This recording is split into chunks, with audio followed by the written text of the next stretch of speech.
برای ساختن این سافت باکس کوچیک و ساده به لامپ SMD 25 وات سفید، سرپیچ دو شاخه‌دار، مقوای ماکت حدوداً سایز A4، فویل آلومینیوم نازک، 4 عدد مقوای 50 در 35 یا کارتون مقوا، چسب 123، چسب کاغذی و چسب دو طرفه شیشه‌ای احتیاج داریم و کاغذ پوستی.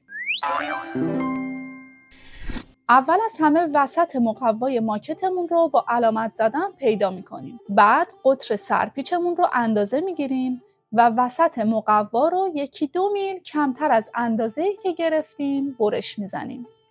من 2 تا شکل دایره‌ای توخالی اینجوری هم درست کردم برای تمیز در اومدن کارم. حالا سرپیچ رو داخل سوراخ مقوا می‌کنیم.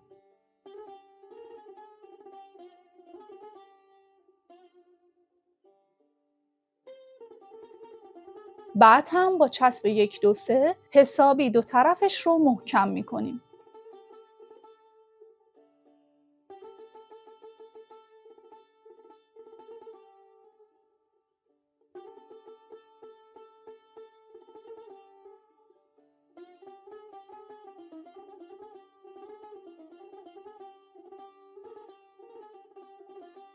حالا وسط مقوامون رو از قسمت 50 سانتیش اندازه میزنیم و میذاریم روی خط وسط مقوای ماکت و سایز مقوای ماکت رو روش اندازه میزنیم.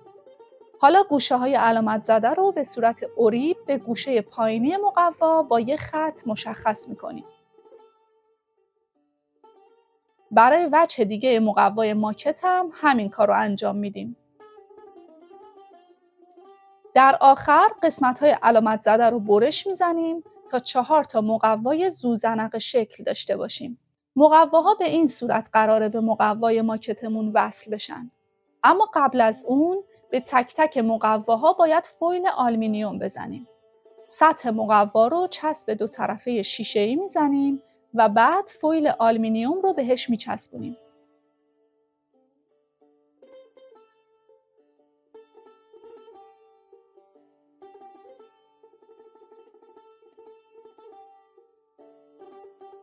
حالا اضافات فویل رو میبریم.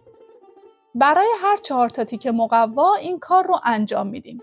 برای اینکه بتونیم سافت باکسمون رو به جایی وصل کنیم، احتیاج به یه چیزی به عنوان نگهدارنده داریم.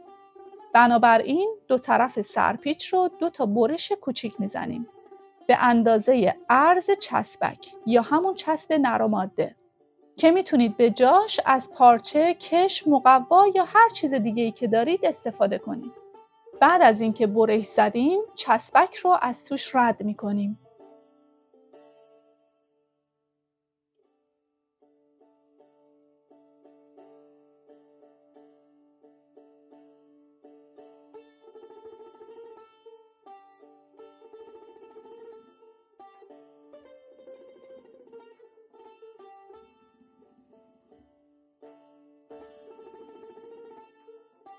اینجوری یه نگهدارنده داریم که میتونیم باهاش سافت باکسمون رو به هر جایی وصل کنیم.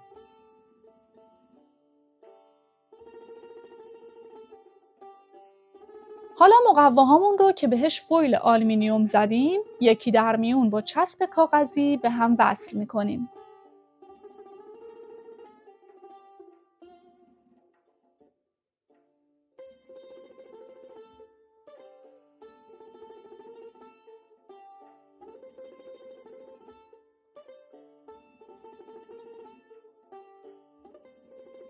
بعد هم تیکه مقوای ماکتمون رو به انتهای کوچکتر مقواهای فویل خوردمون وصل می‌کنیم.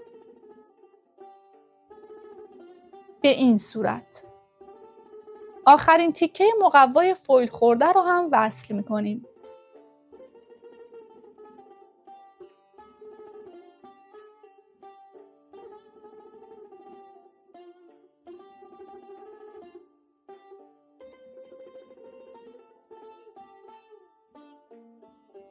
حالا لامپ رو به سرپیچ می‌بندیم. در آخر هم روی سافت باکسمون رو کاغذ پوستی می‌کشیم.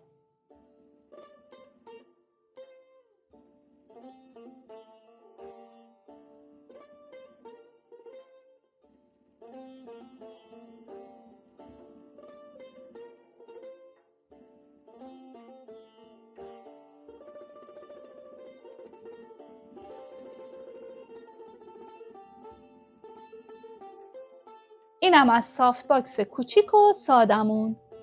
فعلا خدا نگهدار.